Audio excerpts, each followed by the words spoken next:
हाँ जी नमस्कार, जय हिंद दोस्तों। क्या हाल है आप सबके।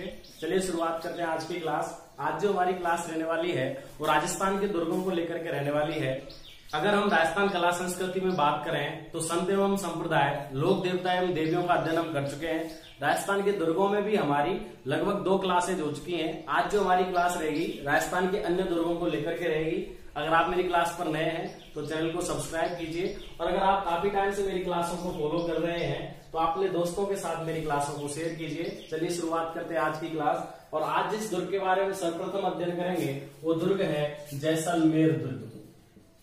कौन सा दुर्ग है? जैसलमेर दुर्ग है। और जैसलमेर दुर्ग कहाँ स्थित है? तो जैसलमेर में स्थित है। जैसलमेर कहाँ स्थित है? जैसलमेर में स्थित है। एक एक चीज को समझेंगे, नोट्स बनाते चलिए, साथ में लिखते चलिए, क्लास को ध्यान से देखिए। जैसलमेर दुर्ग के बारे में बात करते हैं। सबसे पहले बात करते हैं इसका निर्माण किसके द्वारा करवाया गया है। देखिए इसका जो निर्माण है वो जैसल सिंह भाटी के द्वारा करवाया गया है। अगर हम इस दुर्ग के निर्माण की बात करें तो इस दुर्ग का जो निर्माण करवाया गया है वो जैसल सिंह भाटी के द्वारा करवाया गया है। किसके द्वारा करवाया गया है? जैसल सिंह भाटी के द्वारा इसका निर्माण करवाया गया है। किसकी सलाह पर करवाया गया है? तो इसके गुरु थे जिनको इंसाल ऋषि कहा गया है। क्या कहा गया है? इंसाल ऋषि कहा गया है। तो इंसाल ऋषि की सलाह पर यह दुर्ग का निर्माण हुआ। किसने करवाया? जैसल सिंह भाटी ने। अच्छा, इसकी हमको फिक्स डेट मिलती है कि इसकी नींव कब रखी गई थी। तो इसकी नींव रखी गई थी 12 जुलाई 1155 ईस्वी को। जैसलमेर दुर्ग की नींव कब रखी गई है? 12 जुलाई 1155 ईस्वी को रखी गई है। किसके द्वारा रखवाई गई है? जैसल सिंह भाटी के द्वारा। किसकी सलाह पर रखवाई गई है? तो इसके गुरु थे जिनका नाम था इंसाल ऋषि, उनकी सलाह पर इसका निर्माण शुरू हुआ है। ठीक है ना भाई। कहां पर इसका निर्माण शुरू हुआ? तो त्रिकूट पहाड़ी पर।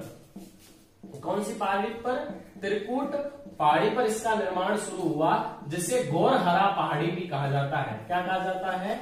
गौरहरा पहाड़ी भी कहा जाता है। देखिए त्रिकूट नाम से याद रखना, विचित्रकूट नामक एक पहाड़ी है जिस पर हमारा चित्तौड़गढ़ दुर्ग बना हुआ है। त्रिकूट पर्वत है जिस पर कैला देवी का मंदिर बना हुआ है। और त्रिकूट पहाड़ी है जिस पर जैसलमेर दुर्ग बना हुआ है। और चिड़िया टूक पहाड़ी है जिस पर मेहरानगढ़ दुर्ग बना हुआ है। तो लगभग हम ऐसे सभी वर्डों को अब तक पढ़ चुके हैं। ये लास्ट वर्ड था त्रिकूट को लेकर के जो मैंने आपको बताया कि त्रिकूट पहाड़ी या गौरहरा पहाड़ी पर जैसलमेर दुर्ग का निर्माण जैसल सिंह भाटी ने 12 जुलाई 1155 को इंसाल ऋषि की सलाह पर शुरू किया था। अच्छा, इसको पूरा किसने करवाया है? तो यह दुर्ग 1162 में बन के निर्माण हुआ, निर्माण पूरा हुआ।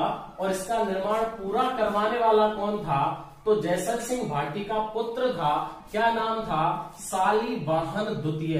क्या नाम था? शालिवाहन द्वितीय। तो कहाँ स्थित है? किसने बनवाया? कौन सी पहाड़ी पर बनवाया? कब पूरा हुआ?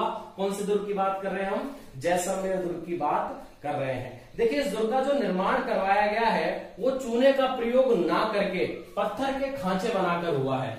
इसका निर्माण चूने का प्रयोग नहीं करके, देखिए एक एक चीज को आप लिखते चलिए, एक एक चीज का आप साथ में नोट्स बनाते चलिए। हर वर्ड, हर शब्द, हर एक लाइन बहुत महत्वपूर्ण है जब आप किसी भी कंपटीशन की तैयारी कर रहे हो। तो चूने का प्रयोग ना करके इसका निर्माण किया गया है। ना करके किसका?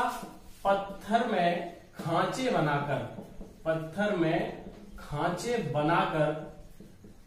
निर्माण किया गया है। पत्थर में खांचे बनाकर निर्माण हुआ है। कौन से दुर्ग का निर्माण हुआ है पत्थर में खांचे बना करके? जैसलमेर दुर्ग का। कौन सा ऐसा दुर्ग है जिसमें चूने का प्रयोग नहीं किया गया है? कौन सा दुर्ग है? जैसलमेर दुर्ग है। कौन सा दुर्ग है? जैसलमेर दुर्ग है। अच्छा, किसका प्रयोग किया गया है? तो इसमें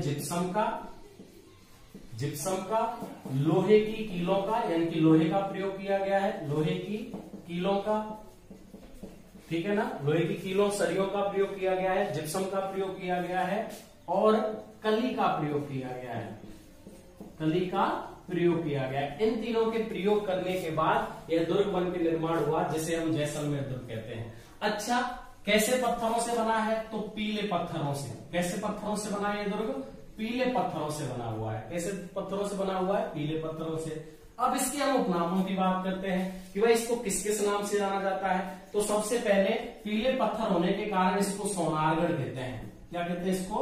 सोनारगढ़ कहते हैं। इसी दुर्ग को हम सोनगिरी भी कहते हैं। इसी दुर्ग को हम सोनगिरी भी कहते हैं। किसके कारण? पीला पत्थर है, पीला पत्थर सूर्य की रोशनी में तो सोने के समान चमकता है, जिसके कारण इस दुर्ग को सोनारगढ़ कहा गया है, सोनगिरी कहा गया है, स्वर्णगिरी कहा गया है। क्या कहा गया इसको? स्वर्णगिरी कहा गया है।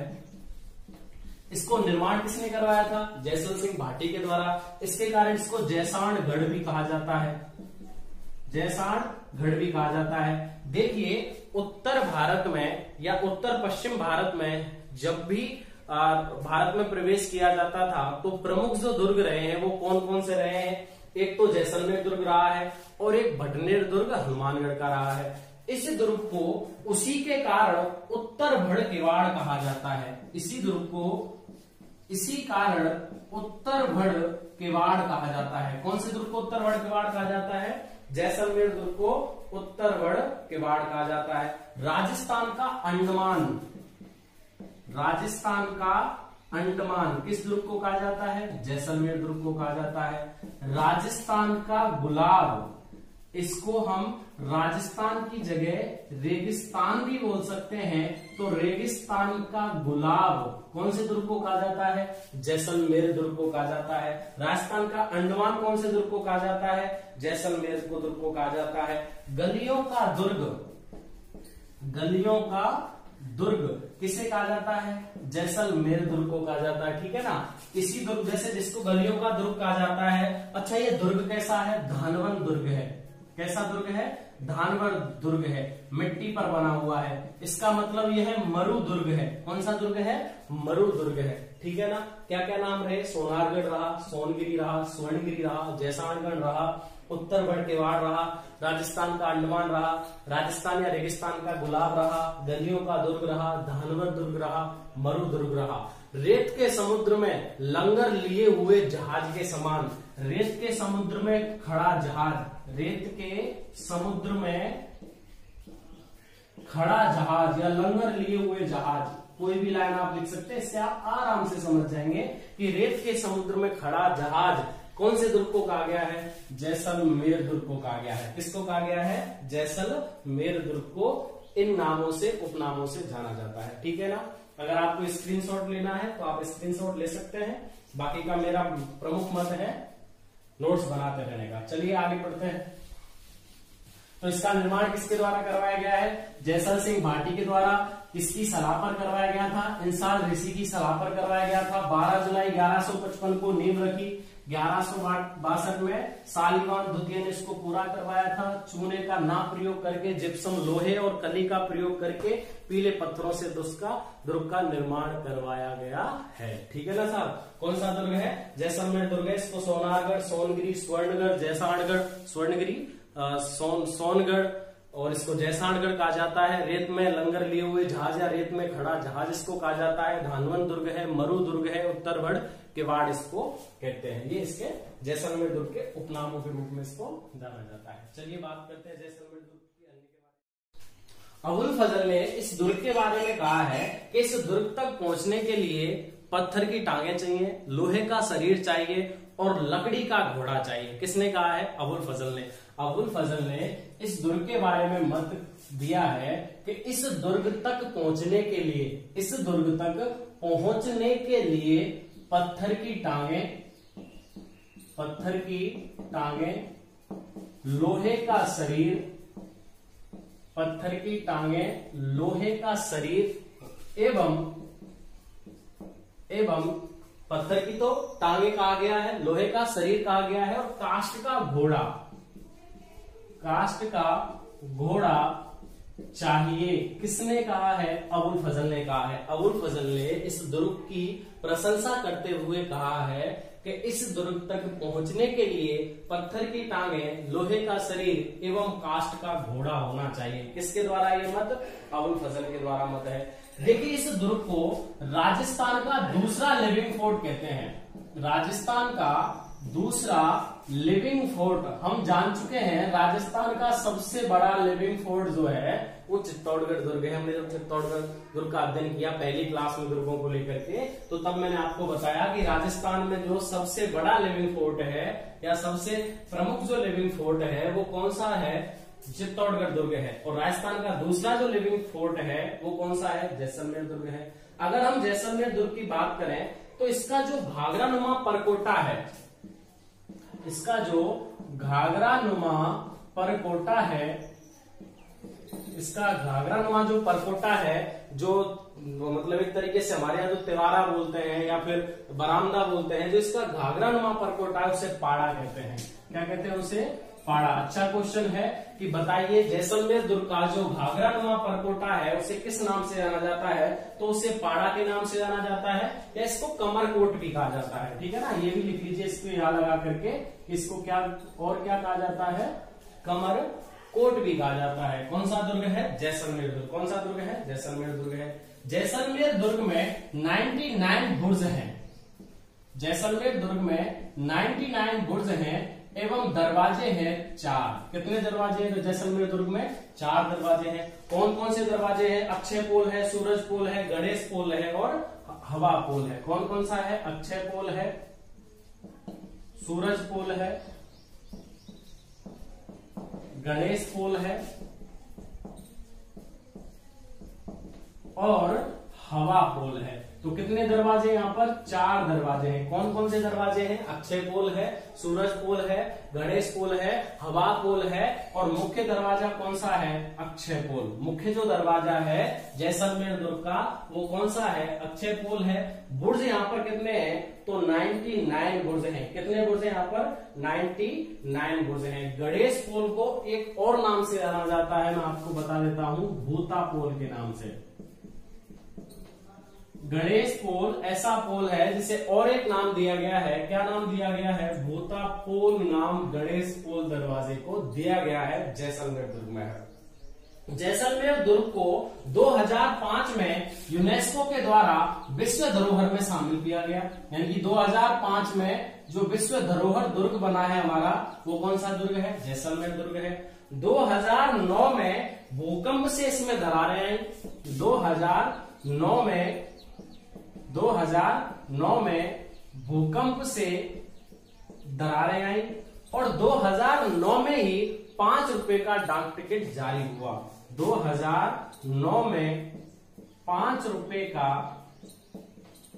डाक टिकट जारी हुआ है। कौन से दुर्ग पर हुआ है, जैसलमेर दुर्ग पर हुआ है। तो ऐसा कौन सा दुर्ग है जिस पर 5 रुपए का डाक टिकट 2009 में जारी किया गया है, वो कौन सा दुर्ग है सर, जैसलमेर दुर्ग है। कौन सा दुर्ग है, जैसलमेर दुर्ग है। जैसलमेर दुर्ग 2.5 शाखों के लिए प्रसिद्ध है। जैसलमेर जो दुर्ग है इसमें 2.5 शाखे हुए हैं। हमने पढ़ा है, जब राजस्थान इतिहास हमने पढ़ा तो हमने जाना कि जोहर महिलाएं करती हैं अपनी आत्मनिर्भरता को बचाने के लिए, अपना जो कर्तव्य निष्ठा है उसको पूरा करने के लिए। जब जो राजपूत होते हैं वो केसरिया के द्वारा लड़ने के लिए, मतलब मरने के लिए लड़ते हैं, वीरगति पाने के लिए लड़ते हैं, तो उसे केसरिया कहा जाता है। और अपनी रक्षा के लिए जो राजपूती महिलाएं होती हैं वो जल में या अग्नि में कूद करके अपने प्राण त्याग देती है, उसे जोहर कहा जाता है। और मिलाकर क्या कहा जाता है, शाखा कहा जाता है। तो जैसलमेर जो दुर्ग है वो कितने शाखों के लिए प्रसिद्ध है, 2.5 शाखों के लिए। सबसे पहले बात करते हैं साहब, सबसे पहला शाखा कब हुआ, 1299 में, 1299 में। ठीक है साहब, 1299 में सबसे पहला शाखा हुआ जब अलाउद्दीन खिलजी ने मेहरावल मूल राज पर आक्रमण किया था। किसने आक्रमण किया, अलाउद्दीन खिलजी ने। अलाउद्दीन खिलजी ने आक्रमण किया। ठीक है ना भाई, किस पर किया था, मेहरावल मूल राज पर। मेहरावल मूल राज पर। मूल राज की पत्नी कौन थी, तो कुंवरी रतन सिंह। उनकी पत्नी का नाम क्या था, कुंवरी रतन सिंह। तो कुंवरी रतन सिंह के द्वारा जोहर किया गया, मूल राज के द्वारा केसरिया किया गया। करवाने वाला नालायक कौन था, अलाउद्दीन खिलजी था। कब हुआ था, 1299 में सबसे पहला शाखा हुआ था जैसलमेर दुर्ग का। दूसरा जो शाखा हुआ वो हुआ था 1357 ईस्वी में। कब हुआ था, 1357 ईस्वी में यह शाखा हुआ जब फिरोज शाह तुगलक ने आक्रमण किया और यहाँ के जो शासक थे वो थे मेहरावल दूदा। आक्रमणकारी कौन था? फिरोज शाह तुगलक। फिरोज शाह तुगलक। यहाँ के शासक कौन थे? मेहरावल दूदा। मेहरावल दूदा। और इनके साथ एक सेनापति थे, उनका नाम क्या था? त्रिलोक सिंह। क्या नाम था? त्रिलोक सिंह। तो ये इस समय कहां थे? जैसलमेर में थे। आक्रमणकारी फिरोज शाह तुगलक था और 1357 में जैसलमेर दुर्ग का दूसरा साका हुआ था। तीसरा जो साका हुआ है वो 1550 ईस्वी में हुआ, जब कंधार शासक अमीर अली ने आक्रमण किया था राव लूणकरण पर। तीसरा जो साका हुआ जैसलमेर दुर्ग का 1550 ईस्वी में हुआ। कब हुआ? 1550 ईस्वी में हुआ, जब कंधार शासक अमीर अली ने, कंधार शासक अमीर अली कौन है? कंधार शासक अमीर अली है, जिसने राव लूणकरण पर आक्रमण किया था। यहाँ के जो शासक थे वो कौन थे? मेहरावल लूणकरण।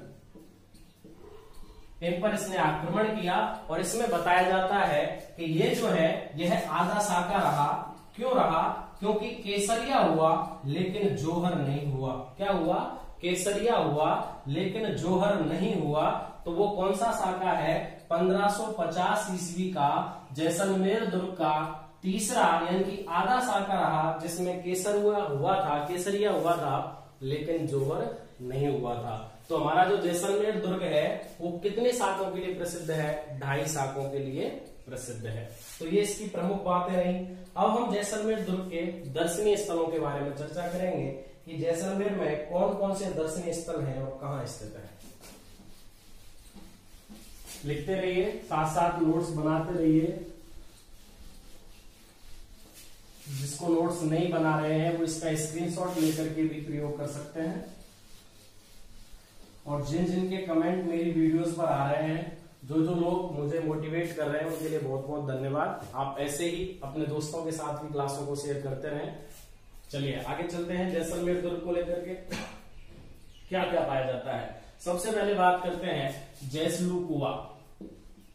दर्शनीय स्थल आप लिख लीजिए। दर्शनीय स्थल जैसलू कुआ। भाई यहाँ पर जैसलू कुआ स्थित है। किसके द्वारा बनवाया गया है? श्री कृष्ण द्वारा निर्मित बनवाया गया है। बताया जाता है कि श्री कृष्ण भगवान के द्वारा निर्माण करवाया गया जैसलू कुआ कहां पर स्थित है? जैसलमेर दुर्ग पर स्थित है। ठीक है ना भाई। बात करते हैं यहां पर जिनभद्र सूरी ग्रंथ भंडार है। जिनभद्र सूरी ग्रंथ भंडार, यानी कि यहाँ पे एक पुस्तकालय है जिसका नाम जिनभद्र सूरी ग्रंथ भंडार है, जो हस्तलिखित ग्रंथों का सबसे बड़ा भंडार है। कैसे ग्रंथों का? हस्तलिखित, हाथ के द्वारा लिखे गए हस्तलिखित ग्रंथों का दुर्लभ व बड़ा भंडार। दुर्लभ व बड़ा भंडार कौन सा है? जिनभद्र सूरी ग्रंथ भंडार है। और कहां पर स्थित है? तो जैसलमेर दुर्ग में स्थित है। जैसलमेर दुर्ग में मंदिरों की हम बात करें, कौन कौन से मंदिर स्थित हैं, तो यहाँ पर स्वांगिया व आई माता का मंदिर है। स्वांगिया या आई माता का मंदिर है। इनके बारे में हम पढ़ चुके हैं। जैसलमेर के भाटी राजवंश की कुल देवी के रूप में इनको पूजा जाता है। ठीक है ना भाई। भाटी राजवंश की कुल देवी हैं। तो स्वांगिया या आई माता का मंदिर जैसलमेर दुर्ग में स्थित है। रत्नेश्वर महादेव का मंदिर यहाँ पर स्थित है।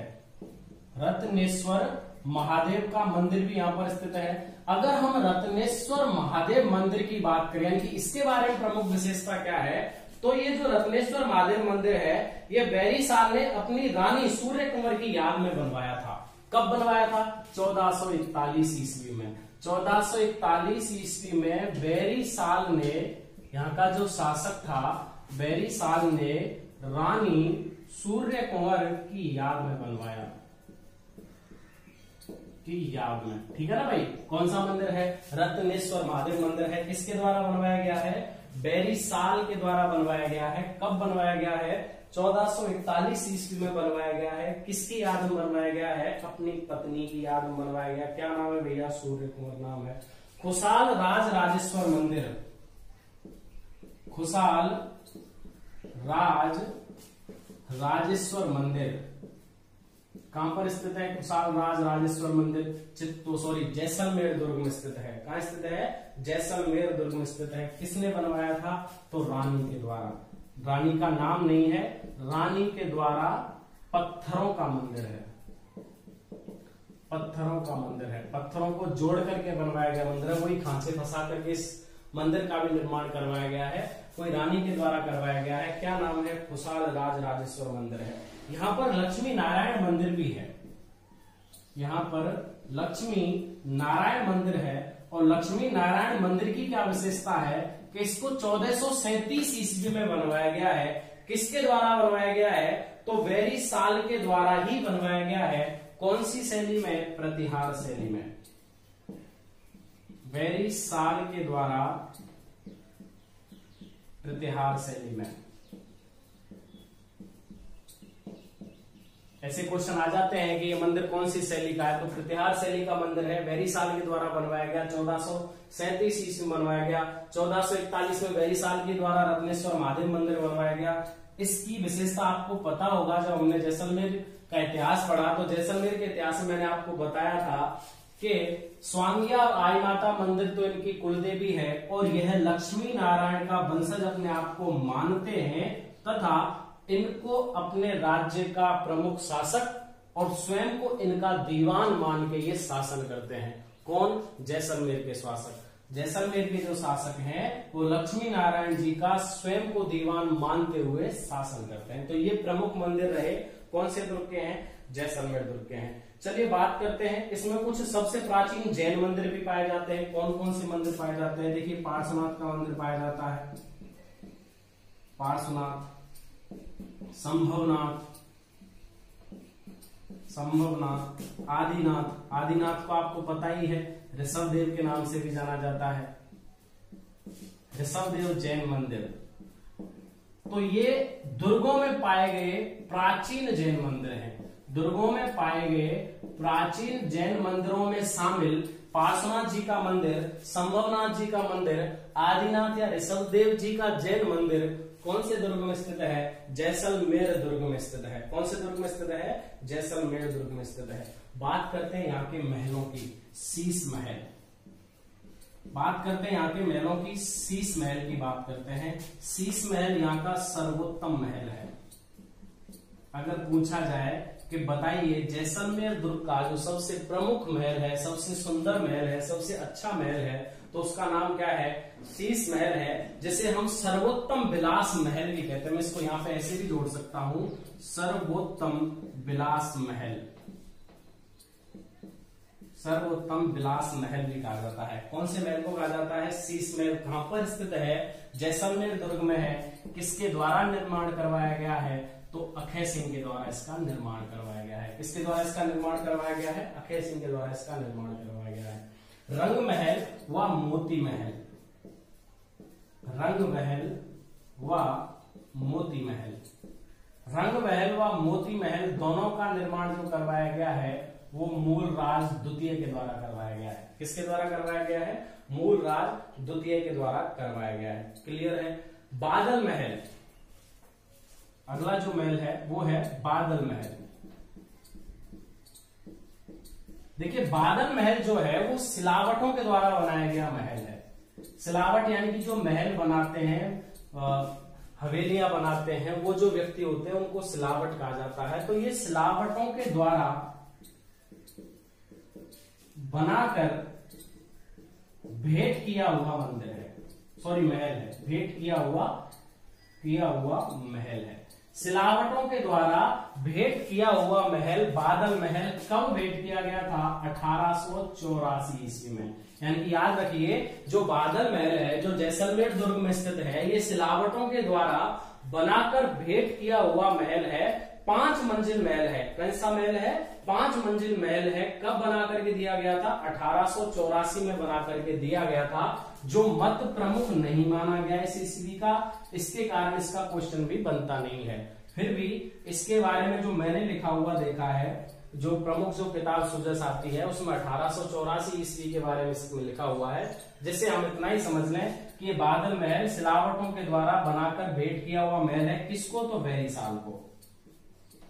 अगर वेरीसाल की बात करें तो वेरीसाल यहाँ थे 1437 में थे और 1441 में थे। अब वो 1848 में तो 84 में आने वाले हैं नहीं, तो इसका मतलब ये जो डेट हो सकती है वो 1484 हो सकती है या फिर 1448 हो सकती है। ठीक है ना साहब? तो आप बस इतना याद रखिए कि बादल जो महल है वो सिलावटों के द्वारा दिया हुआ महल है। किसको? राजा वेरीसाल को भेंट किया हुआ महल है। कौन सा महल है? बादल महल। अन्य महलों की बात करें तो यहाँ पे गज महल है, गज विलास महल है, गज महल है व गज विलास महल है। कौन से दुर्ग की बात की हमने? जैसलमेर दुर्ग। जैसलमेर दुर्ग में जो भी पाया जाता है, जिस प्रकार से कोई भी स्थान, कोई भी दर्शनीय स्थल, कोई भी मंदिर, कोई भी उपनाम या कुछ भी इसके बारे में जो विशेषता रही है, हम उसके बारे में अध्ययन कर चुके हैं। ठीक है ना? महलों को लेकर के भी इसमें एक महल और रह जाता है, आप लिख सकते हैं जवार महल। तो जवार महल भी कहां स्थित है? जैसलमेर दुर्ग में स्थित है। क्लियर है? इस दुर्ग के बारे में कंफ्यूजन थी, महल के बारे में आप उसे छोड़ दीजिए। बस इतना याद रखिए कि सिलावटों के द्वारा बनाया गया वेरीसाल को भेंट किया हुआ जो महल है वो बादल महल है। क्लियर है? नोट्स बनाते चलिए। अभी जो हमने पढ़ा वो जैसलमेर दुर्ग पढ़ा, अभी हम अन्य दुर्ग के बारे में अध्ययन करेंगे।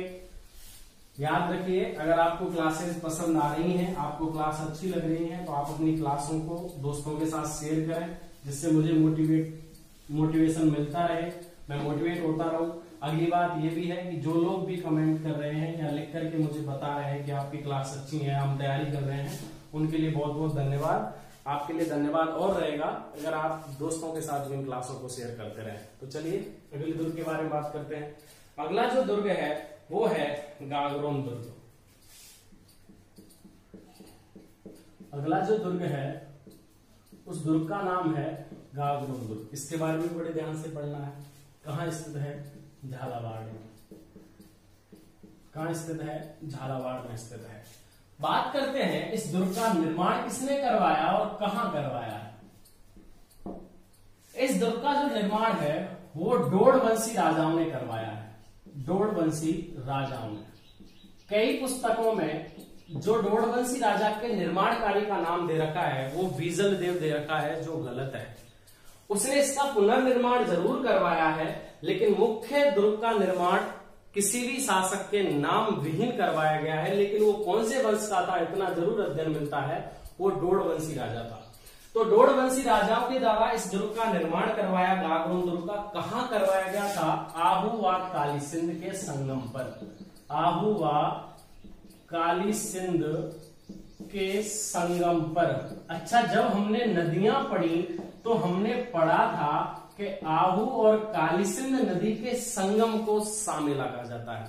आहू व काली सिंध नदी का जो संगम है उसे सामेला नाम दिया गया है, और सामेला पर डोड़वंशी राजाओं ने गागरोन दुर्ग का निर्माण करवाया था। इसका मतलब यह दुर्ग जलदुर्ग है। यह दुर्ग कैसा है? जलदुर्ग है। अगली बात यह भी है कि यह दुर्ग बिना नींव के बना हुआ है। बिना नींव का दुर्ग, यानी कि नीचे से दीवार को मोटी बनाया गया है, फिर बाद में ऊपर पतली बना करके इस दुर्ग का निर्माण किया गया है। तो यह आधार से ही बना हुआ दुर्ग है, बिना नींव अंदर डाले इस दुर्ग का निर्माण करवाया गया है। कौन सा दुर्ग है? गागरोन दुर्ग। और राजस्थान का ये जल दुर्ग है। कैसा दुर्ग है? जल दुर्ग है। इसका निर्माण हुआ कब था? तो 11वीं सदी में। इसका निर्माण कब हुआ था? 11वीं सदी में इसका निर्माण हुआ था। अब इस दुर्ग को जीता किसने? जीता साहब? खींची वंश के शासक देवन सिंह या धारुक ने 12वीं सदी में। 12वीं सदी में खींची शासक जो संस्थापक भी था गागरोन दुर्ग में, खींची वंश का संस्थापक खींची चौहान, ठीक है ना साहब? खींची वंश का शासक देवन सिंह या धारू भी इसका नाम आता है, ने अपने बहनोई, इसकी बहन थी जिसकी शादी हुई थी डोड़वंशी राजा से। जिसकी शादी हुई थी डोडवंशी राजा से, और उसका नाम था बीजल देव, को मारकर दुर्ग जीता, देखिए बड़ा अच्छा है समझना। 12वीं सदी में खींची वंश के शासक देवंश सिंह या धारू चौहान ने, खींची चौहान ने अपने बहनोई बीजल देव को मार करके यह दुर्ग जीता, और इसका नाम रखा था गागरोन। इसका नाम क्या रखा था? गागरोन दुर्ग। अच्छा, जब इसका नाम गागरोन रखा गया बाद में, तो पहले इसका नाम क्या था? तो इसका नाम था डोडगढ़, क्योंकि डोडवंशी राजाओं ने बनवाया था। इसको एक और नाम से जाना जाता था पहले, तो कौन सा नाम था? धूलरगढ़। और नाम से जाना जाता था गर्गराटपुर।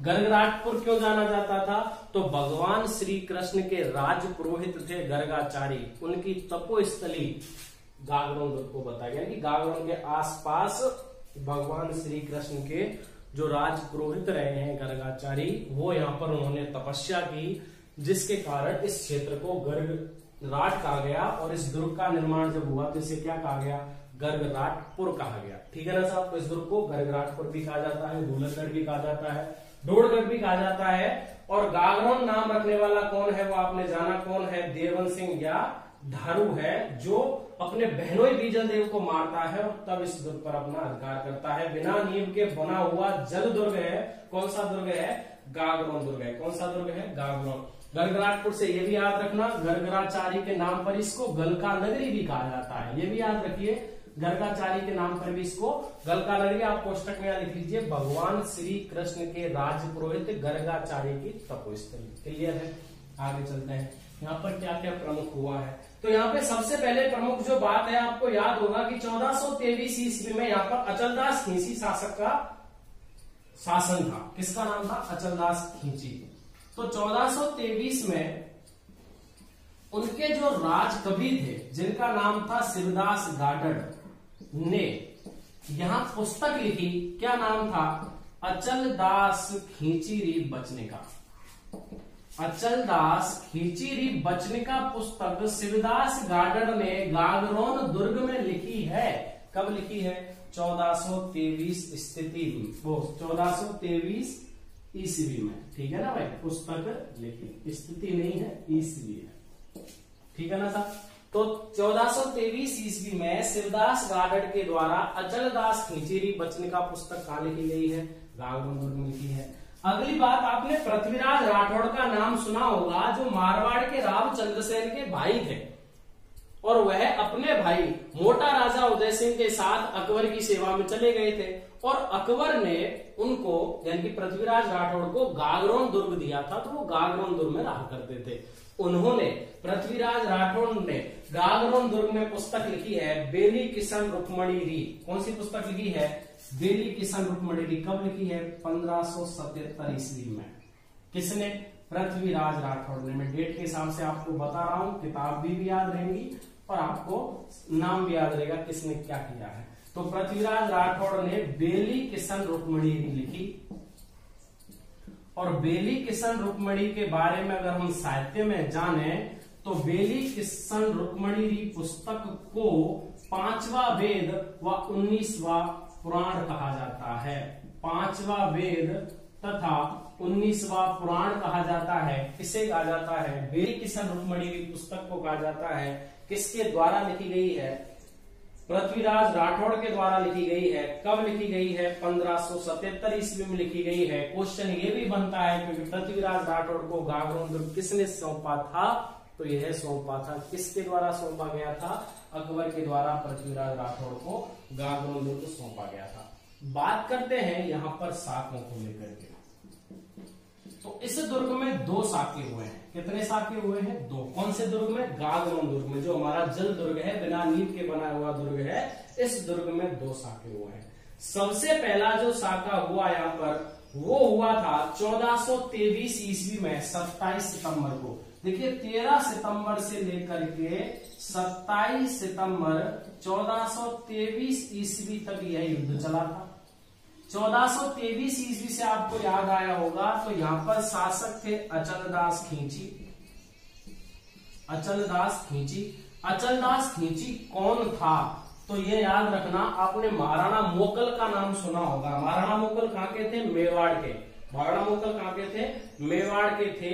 यह मोकल का दामाद था। कौन था? मोकल का दामाद था। कौन? अचलदास खिलजी मोकल का दामाद था। और अगर इसके पिता की बात की जाए तो यह भोज का पुत्र था।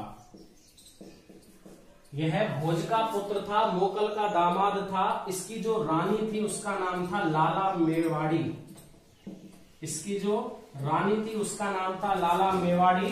और 27 सितंबर 1423 ईस्वी को जिसके कारण यह साका हुआ है वो शासक था मांडू का सुल्तान अलप कहां गोरी।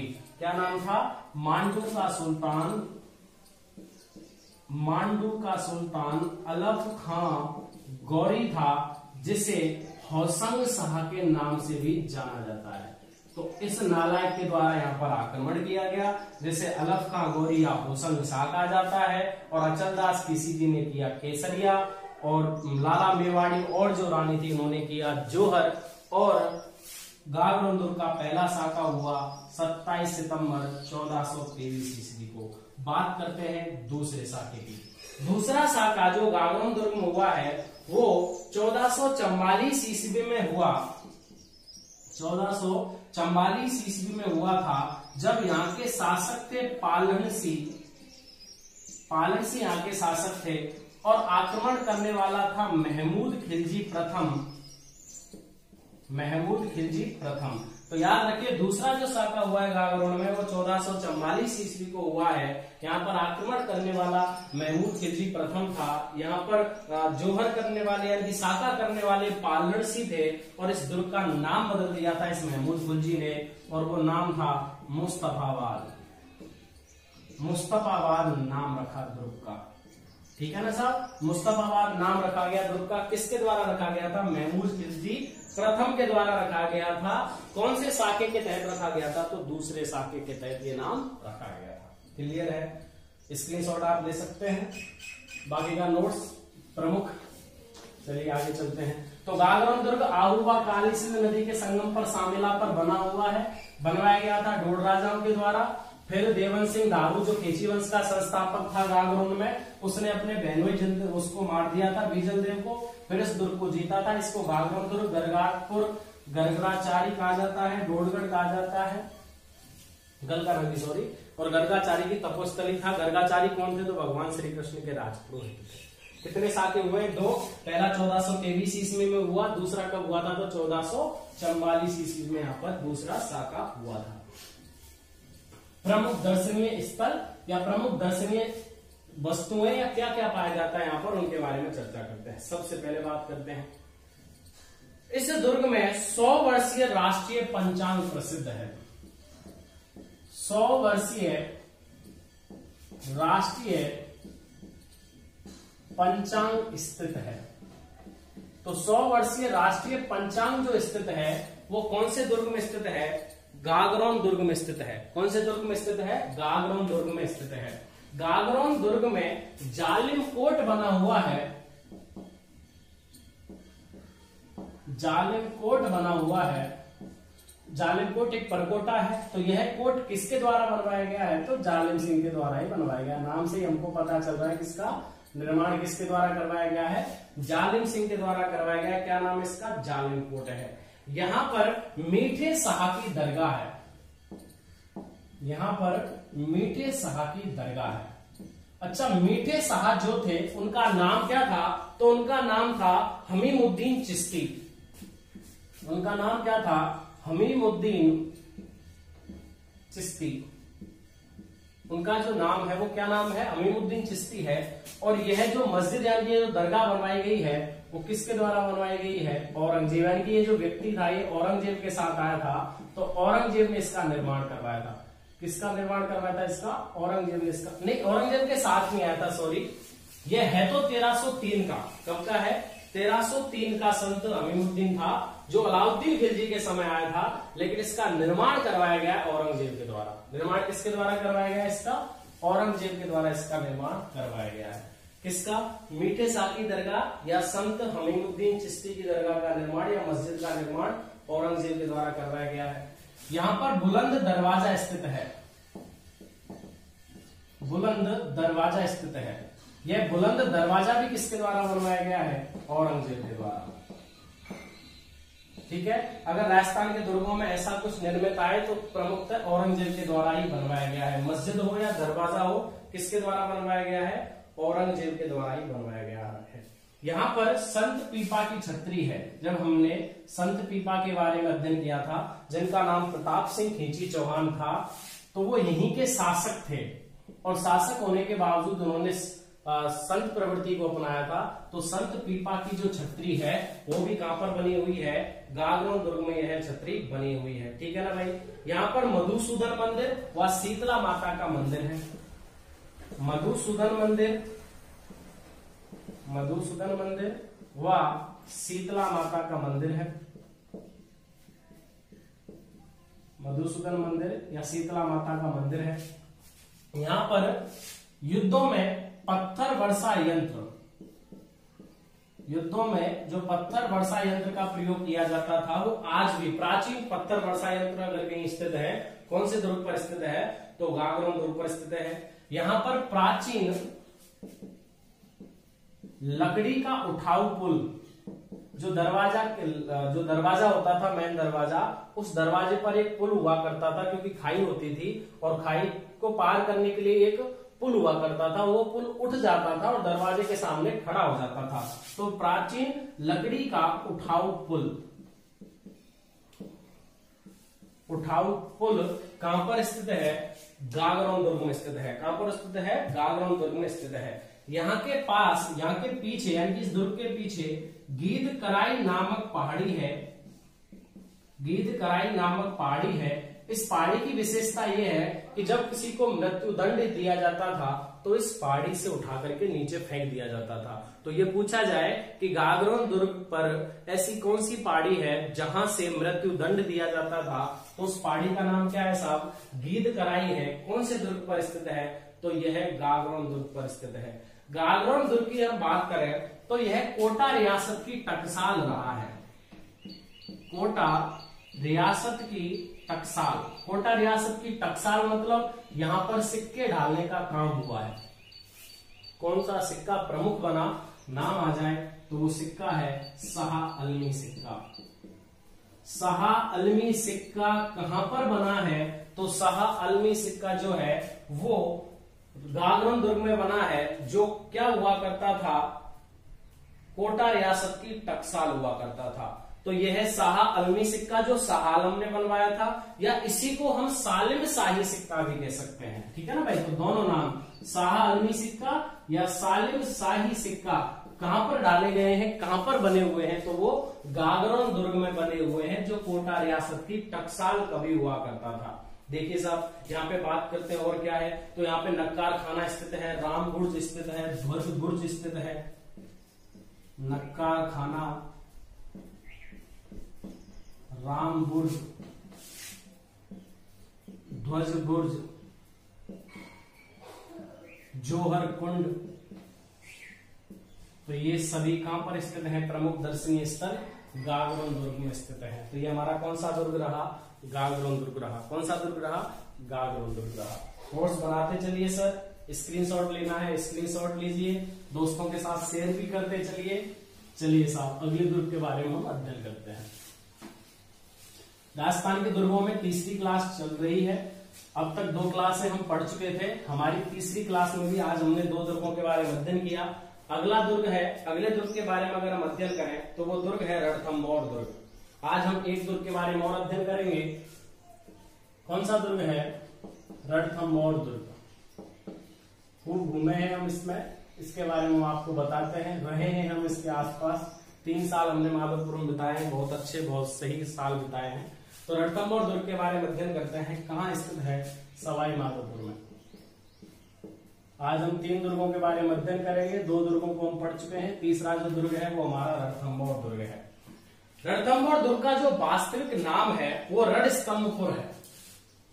जो इसका वास्तविक नाम था, यानी कि जब ये दुर्ग बना तो इसका जो नाम है वो रण स्तंभपुर है। ठीक है ना भाई। किसके नाम पर रखा गया था? तो ये रणथंभन देव या रणथान देव चौहान वंशी एक शासक था जिसने इसका निर्माण करवाया था। इसको मैं रणथान लिख सकता हूं और रणथंभ भी लिख सकता हूं। रणथंभ देव चौहान, इसके द्वारा इसका निर्माण करवाया गया है। ठीक है ना भाई? क्या है इसका वास्तविक नाम? रणस्तंभपुर है। अब इसका निर्माण बाद में किसने करवाया, किसने इसको पूर्णतः बनवाया? तो उस व्यक्ति का नाम आता है 8वीं सदी में अजमेर का चौहान राजा जयंत। 8वीं सदी में अजमेर का चौहान राजा जयंत। देखिए अब दो चीजें हो गई। आप पूछेंगे साहब किसने इसका निर्माण करवाया? इसका वास्तविक जो प्राचीन नाम है वो रणस्तंभपुर है। रणस्तंभपुर नाम रणथान देव या रणथंभ देव चौहान के नाम पर रखा गया, यानी कि यहाँ पर प्रारंभिक जो दुर्ग बना उस दुर्ग का शुरुआती जो निर्माण करवाया गया था वो इस चौहान ने करवाया है। ठीक है ना भाई? अब इसका पूरा जो निर्माण करवाया गया बाद में वो 8वीं सदी में अजमेर का चौहान था जिसका नाम क्या था? राजा जयंत था। क्या नाम था? राजा जयंत था। जब हम रणथंभौर के चौहानों की बात करते हैं तो जब हमने इतिहास पढ़ा तब जाना कि अजमेर के चौहान में पृथ्वीराज चौहान का पोता गोविंद राज प्रथम यहाँ पर आया था। तो यह अजमेर के चौहानों का ही किला था। अजमेर के चौहानों का यहाँ पर शासन रहा शुरुआत में। तो फिर जब पृथ्वीराज चौहान पराजित हो गए तो उनके बाद गोविंद राज प्रथम यहाँ पर आया और उसने रणथंभौर में अपना शासन करना शुरू किया। तो उसके बाद इसका फिर धीरे धीरे निर्माण होता रहा होगा भाई, दुर्ग में कुछ ना कुछ बनता रहा होगा। फिर इसमें हम्मीर देव चौहान भी आए थे। ठीक है ना भाई? हम्मीर देव ने इसका और निर्माण करवाया था। हम्मीर की आन बान शान का प्रतीक इसको कहा जाता है। तो बात यहाँ पर यही होती है कि इसका प्रारंभिक निर्माण करवाने वाला व्यक्ति अजमेर का चौहान राजा जयंत है और यही इसका मतलब क्वेश्चन है जो इसका जवाब दिए प्रकट होता है। चौहान राजा जयंत कब हुआ था? तो 8वीं सदी में। अब बात करते हैं साहब इसको क्या कहा जाता है। तो देखिए इसके बारे में कहा जाता है कि ये हम्मीर की आन बान शान का प्रतीक है। हम्मीर की आन बान शान का प्रतीक दुर्ग किसको कहा जाता है? रणथंभौर दुर्ग को कहा जाता है। अबुल फजल ने कहा है कि और दुर्ग नंगे हैं जबकि यह बख्तर बंद है। इसको इस तरीके से बनाया गया है कि इसका केवल और केवल दरवाजा ही पहाड़ी में दिखाई देता है। जब आगे से आप इसका फोटो लें, इसको खींचें, तो केवल इसका दरवाजा और ऊपर से एक जोगी महल का छोटा सा हिस्सा है जो मुख्यतः से इसका दिखाई देता है। तो इसलिए इस दुर्ग के बारे में कहा गया है। किसने कहा है? तो वो कहने वाला कौन है? अबुल फजल। अबुल फजल ने कहा है और दुर्ग नंगे हैं, और दुर्ग नंगे हैं जबकि यह बख्तर बंद है। और दुर्ग नंगे हैं जबकि यह बख्तर बंद है। किस दुर्ग के बारे में कहा गया है? रणथंभौर दुर्ग के बारे में कहा गया है। किसके द्वारा कहा गया है? तो अबुल फजल के द्वारा यह लाइन कही गई है। बात करते हैं यहां पर एक साका हुआ है। किसने करवाया था? अलाउद्दीन खिलजी ने करवाया था। एक साका हुआ है 11 जुलाई से लेकर के 13 जुलाई 1301 में। शासक कौन थे? हम्मीर देव चौहान। रणथंभौर की रियासत हमने पढ़ी है। जाइए सवाई माधोपुर के चौहान, रणथंभौर के चौहानों के बारे में अध्ययन कीजिए, जानिए कौन थे। महान शासक रहे हैं हम्मीर देव चौहान। जैसे महाराणा प्रताप को जाना जाता है वैसे ही हम्मीर देव चौहान एक प्रमुख शासक रहे हैं। जिनकी जो पत्नी थी उनका नाम था रंग देवी, इनकी जो पुत्री थी उनका नाम था देवल देव, और यहाँ पर जिस नालायक ने आक्रमण किया था उसका नाम था अलाउद्दीन खिलजी। अलाउद्दीन खिलजी ने यहाँ पर आक्रमण किया, साका हुआ, हम्मीर देव चौहान ने केसरिया किया, पत्नी रंगदेवी और पुत्री देवलदे ने जौहर किया, और रणथंभौर का साका 11 जुलाई से 13 जुलाई 1301 में हुआ था। क्लियर है? अब बात करते हैं यहाँ पर दरवाजे कितने स्थित हैं। यहाँ पर 5 दरवाजे हैं। यहाँ पर दरवाजे कितने हैं? 5। एक एक दरवाजे को समझते जाएंगे। जो प्रमुख जो दरवाजा है उसका नाम है नौलखा दरवाजा। नौलखा दूसरा जो दरवाजा है उसका नाम है हाथी दरवाजा, यानी देखो नौलखा पोल, हाथी पोल, ठीक है ना। तीसरा जो दरवाजा है वो है गणेश पोल। कितने दरवाजे हो गए साहब? 3। कौन कौन सा दरवाजा? नौलखा दरवाजा यानी कि नौलखा पोल, हाथी दरवाजा यानी कि हाथी पोल, और गणेश पोल तीसरा दरवाजा है। चौथा जो दरवाजा है वो है सूरज पोल। चौथा जो दरवाजा है वो है सूरज पोल, और पांचवा जो दरवाजा है वो है अंधेरी दरवाजा।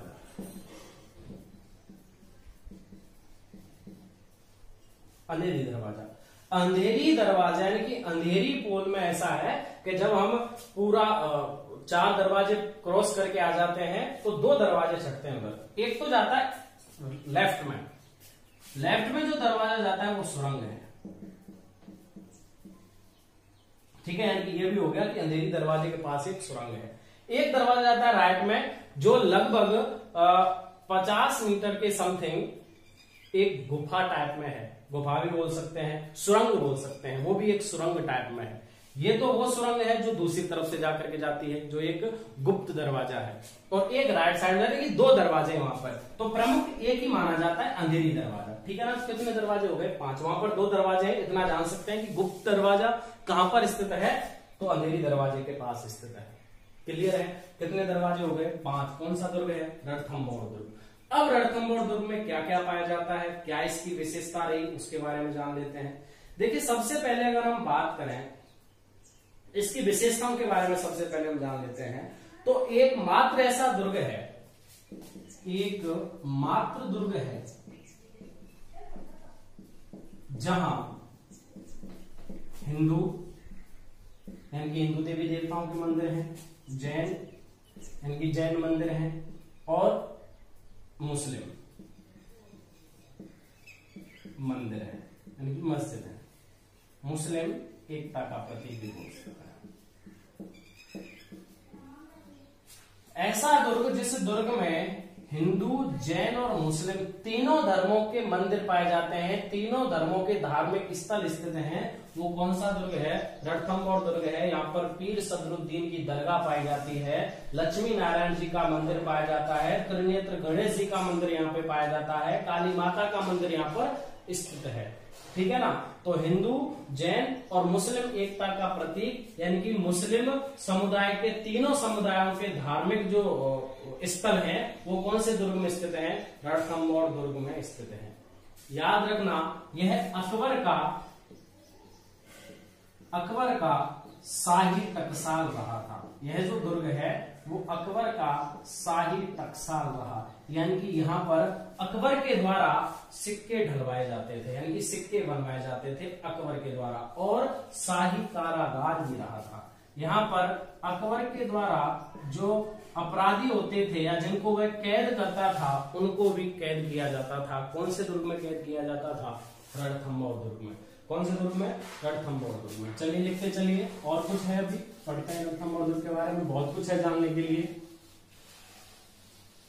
रणथंभौर दुर्ग, रणथंभौर जो राष्ट्रीय उद्यान है जिसके बारे में हमने अध्ययन किया है, राजस्थान की ज्योग्राफी जब हमने पढ़ी तो उद्यानों के बारे में हमने अध्ययन किया, तब मैंने आपको बताया था रणथंभौर उद्यान में ही, राष्ट्रीय उद्यान में बीच में स्थित है रणथंभौर दुर्ग, मध्य में पाया जाता है, ठीक है ना भाई।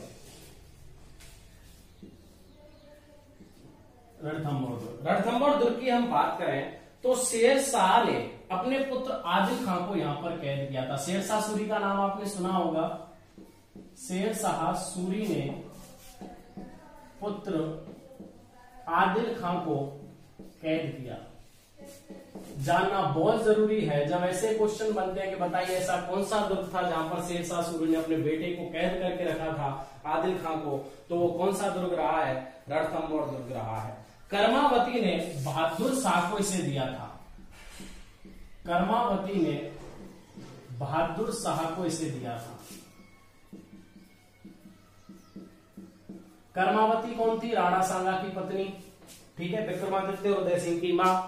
जब बहादुर शाह पहली बार आक्रमण करने आया था तो कर्मावती ने ये दुर्ग उसको उपहार में दिया था। बहादुर शाह को जब बहादुर शाह पहले आक्रमण करने आया था, दूसरी बार तो शाह का हुआ था जब युद्ध हुआ था, लेकिन उससे पहले जब बहादुर शाह पहली बार आक्रमण करने आया था तो कर्मावती ने उसे धन दे करके लौटाया था।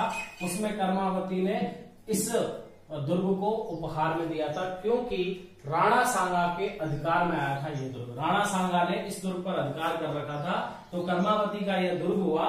तो कर्मावती ने यह दुर्ग बहादुर शाह को दिया था। किसको दिया था? बहादुर शाह को दिया था। अकबर से पहले, यानी कि अकबर जब था तो अकबर से पहले यहाँ का जो शासक था वो बूंदी का सुरजनहाड़ा था। अकबर से पहले यहाँ का शासक बूंदी का सुरजनहाड़ा था। अकबर ने सुरजनहाड़ा को हटाया एवं इसको हटा दिया और हटा करके सुरजनहाड़ा को हटा करके जगन्नाथ कछवा को यह सौंप दिया। और जब जगन्नाथ कछवा को सौंपा था उसी समय यहां पर अकबर की टकसाल चला करती थी शाही, और उसी समय यहां पर अकबर का शाही कारागार हुआ करता था। ठीक है ना भाई, हमने शुरुआत से ले लिया, शेरशाह के बारे में जान लिया। शेरशाह के समय ही हुमायूं था। हुमायूं के समय ही कौन था आपको पता है? बाबर ने आक्रमण किया था। बाबर, हुमायूं, फिर कर्मावती, संगम, सारा इतिहास पढ़ चुके। कर्मावती थी, फिर उसके बाद अकबर से पहले यहाँ पे बूंदी का सुरजनहाड़ा था। फिर इसने अकबर ने इसे हटा दिया और जगन्नाथ कछवा को यहाँ पर सौंप दी थी। ठीक है ना भाई। और याद रखना, शाहजहां ने, अगर बात करें अकबर के बाद शाहजहां आया था, तो शाहजहां ने यह जागीर, यानी कि जो रणथंभौर की जागीर थी ना, रणथंभौर की जागीर की बात कर रहे हैं, यह जागीर विट्ठल दास गौड़ को सौंपी थी। विट्ठल दास गौड़ को सौंपी। तो ये क्वेश्चन बन जाएंगे कि बताइए किसके समय यहां पर कौन शासक था। ठीक है ना भाई, शुरुआत से ले लें, अगर और समझ लें तो हम्मीर देव चौहान अलाउद्दीन खिलजी के समय था। अलाउद्दीन खिलजी वंश के बाद जब चला तो मुगल वंश जब आया तो बाबर ने सांगा पर आक्रमण किया था। यहाँ का शासक सांगा था। सांगा की पत्नी कर्मावती ने इसको बहादुर शाह को दे दिया था। किसको दे दिया था? बहादुर शाह को। बहादुर शाह से बाद में फिर हुमायूं ने छिना लिया था इसको वापस। फिर शेरशाह आया था। शेरशाह सूरी ने हुमायूं को जब हरा दिया था तो फिर शेरशाह सूरी ने अपने पुत्र आदिल खान को यहाँ पर कैद किया था। फिर शेरशाह सूरी मर गया और शेरशाह सूरी के वंशज को हरा करके पुनः जब अकबर शासक बना तो अकबर से पहले यहाँ पे बूंदी का सुरजनहाड़ा था, उसे हटा करके उसने जगन्नाथ कछवा को दे दिया। यानी कि अकबर के समय जगन्नाथ कछवा शासन था, शाहजहां के समय विट्ठल दास गौड़ को इसे सौंपा गया था इस दुर्ग को। बात करते हैं प्रमुख चीजें क्या है इसके बारे में। यहां पर 32 खंभों की छतरी है। 32 खंभों की छतरी। 32 खंभों की छतरी जिसे न्याय छतरी कहा जाता है। क्या कहा जाता है? न्याय छतरी। 32 खंभों की छतरी है जिसे न्याय छतरी कहा जाता है, जो हम्मीर देव चौहान के पिता जैत सिंह की छतरी है। जैत सिंह की छतरी है। किसने बनवाई? तो हम्मीर देव चौहान ने। हम्मीर देव ने इसका निर्माण करवाया था, इस छतरी का, अपने पिता जैत सिंह की याद में, जिसे न्याय की छतरी कहा जाता है। और कितने खंभों की छतरी है ये? 32 खंभों की छतरी है। जब राणा सांगा यहां पर आया था, जब राणा सांगा घायल हो गया था तो राणा सांगा के समय कर्मावती का अधिकार था, लेकिन राणा सांगा और कर्मावती दोनों का अधिकार था। तो 32 खंभों की एक दूसरी छतरी यहां पर बनाई गई, लेकिन वह पूरी नहीं हुई, जिसके कारण इसे अधूरा स्वप्न कहा जाता है। तो अधूरा स्वप्न 32 खंभों की छतरी दूसरी कहां पर स्थित है? रणथंभौर दुर्ग में स्थित है। निर्माण किसने करवाया है? कर्मावती। निर्माण किसने करवाया है? कर्मावती के द्वारा इसका निर्माण करवाया गया। इसे अधूरा स्वप्न 32 खंभों की दूसरी छतरी है। हम्मीर महल, यहां पर देखते हैं क्या क्या पाया जाता है। देखो, हम्मीर महल पाया जाता है, हम्मीर कचहरी पाई जाती है, जोरा भोरा के महल पाए जाते हैं, जोरा भोरा महल पाए जाते हैं, जोगी महल पाया जाता है, पद्मला तालाब पाया जाता है, त्रिनेत्र गणेश मंदिर पाया जाता है, त्रिनेत्र गणेश मंदिर पाया जाता है, काली माता का मंदिर पाया जाता है, लक्ष्मी नारायण जी का मंदिर पाया जाता है, पीर सदरुद्दीन की दरगाह पाई जाती है। पीर सदरुद्दीन की दरगाह पाई जाती है। कौन सा दुर्ग है? रणथंभौर दुर्ग है। कौन सा दुर्ग है? रणथंभौर दुर्ग है। बादल महल पाया जाता है। रनिहाड़ तालाब पाया जाता है। गुप्त गंगा स्थित है। गुप्त गंगा स्थित है। कौन से दुर्ग है? रणथंभौर दुर्ग है। कौन सा दुर्ग है? रणथंभौर दुर्ग है। क्लियर है ना सब? काली माता का मंदिर यहाँ पर है, लक्ष्मी नारायण जी का मंदिर यहाँ पर है, पीर सदरुद्दीन की दरगाह यहाँ पर है। इस दुर्ग के बारे में एक प्रमुख लाइन आप और लिख सकते हैं कि कवि श्यामल दास जी ने कहा है कि रणथंभौर के हर तरफ गहरे और पेचदार नाले व पहाड़ हैं जो तंग रास्तों से गुजरते हैं। कवि श्यामल दास ने कहा है कि रणथंभौर के हर तरफ गहरे और बहुत बड़े नालेदार खड्डे हैं जो रास्ता तंग रास्तों से होकर के गुजरता है। किसके द्वारा कहा गया है? कवि श्यामल दास। कवि श्यामल दास के द्वारा कहा गया है कि रणथंभौर के हर तरफ गहरे और पेचदार नाले व पहाड़ हैं और जो रास्ता है वो तंग नालों से या तंग खड्डों से या तंग रास्तों से होकर के गुजरता है। कौन सा है? रणथंभौर दुर्ग है। अगर हम बात करें रणथंभौर, जब हमने उद्यान पढ़ा था राष्ट्रीय उद्यान, तो रणथंभौर राष्ट्रीय उद्यान में जो जो चीजें यानी कि अब इसके बाहर ये रणथंभौर दुर्ग हो गया। रणथंभौर दुर्ग के जस्ट सामने राजबाग तालाब पाया जाता है। रणथंभौर दुर्ग के रणथंभौर अभ्यारण्य में जो उद्यान है उस उद्यान में मलिक तालाब पाया जाता है। तो ये प्रमुख तालाब भी यहाँ पर पाया जाता है।